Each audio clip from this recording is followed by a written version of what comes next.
Next Sachin అన్నారు. లారా వారసుడు వచ్చేశాడు అన్నారు. క్రికెట్లో అతడే తదుపరి స్టార్ అని అంచనా వేశారు. వచ్చే దశాబ్దం అతడిదే అని, టీమిండియాను అతడే ముందుకు తీసుకెళతాడని ఊదరగొట్టారు. కానీ అవన్నీ తప్పని తేలిందే. ఎంతో ప్రతిభ కలిగిన ఆ అభినవ కర్ణుడు చేతిలో ఓడాడు. ఇంటర్నేషనల్ మ్యాచ్లు పక్కన పెడితే ఐపీఎల్లో కూడా ఆడే అవకాశాన్ని కూడా కోల్పాడు. రీసెంట్ గా జరిగిన మెగా ఆక్షన్లో అన్సోల్డ్ గా మిగిలాడు.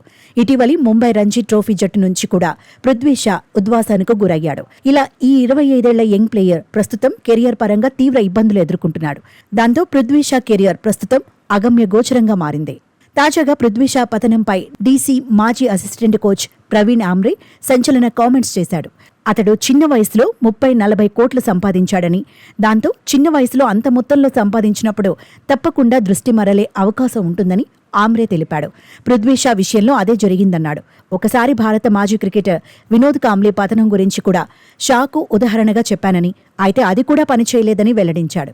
పృథ్వీ షా లాంటి ప్రతిభావంతుడైన ఆటగాడి కెరియర్ రివర్స్ డైరెక్షన్లో వెళ్లడం చాలా నిరాశకు గురిచేసిందని, సయ్యద్ ముస్తాక్ అలీ T20 ట్రోఫీ కోసం ముంబైకి వెళ్లే ముందు క్రికెట్ క్లబ్ ఆఫ్ ఇండియా ఈవెంట్లో జరిగిన ప్రాక్టీస్ మ్యాచ్లో పృథ్వీ అద్భుతమైన సెంచరీ సాధించాడని కూడా తెలిపాడు.